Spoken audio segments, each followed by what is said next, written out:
Good morning, David. So we have a similar clock to yours, a Portico. Maybe not quite as old, but it's certainly along the same line. And here we have the pendulum. On the top of the pendulum, you have a hook, like two fingers. You just see it there. And that attaches on to your suspension spring, which is quite delicate now, David. It's just there. Okay, you don't want to bend, twist, or break that.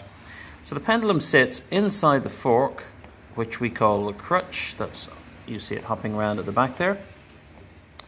Okay, so it just sits in there and then hooks on to your suspension spring just in that way. Okay, so you have that on. Ignore the bell for the moment, we don't need that just yet. So, if you hold the pendulum once the clock is wound to the side and let it swing, you'll be wanting to hear a nice even tick. I've amped that up so that you can hear that clearly on the video. Now in the quiet of your home you should be able to pick up on that if you put your ear close to the clock. That's a nice even tick. That's called tuning the beat. Now if your surface, that is your table or your fireplace, is a little bit out of position compared to the clock, you'll get this. That's out of beat or out of tune, and you don't want that. So on the back of your clock, you'll see that tracking rod, which is attached to this crutch. And you'll see the little knurled screw off to the side, which you can adjust. And that tracks left and right. It's like a radio, until you get that nice even tick.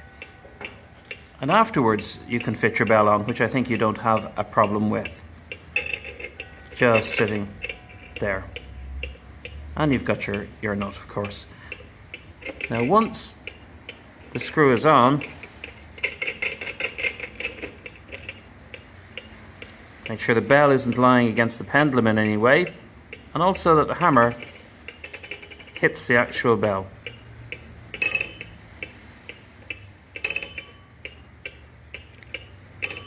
Adjust it until you get the right sound. Sometimes the center of the bell where the hole is isn't actually the center, and if you rotate the bell you'll get a different distance between here and here, and that'll help you adjust your bell. Now from the front, setting the hands, it's a forward motion only. Slowly up to the half hour, click and let it ring. Do not move on until it's finished, and then move on slowly up to the hour, click through and let it ring.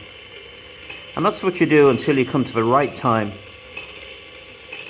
And if you find that the clock is giving you an incorrect number, you can adjust it just here. There's a little steel finger, and if you just clip that in an outward direction, what happens is it moves on to the next half an hour. So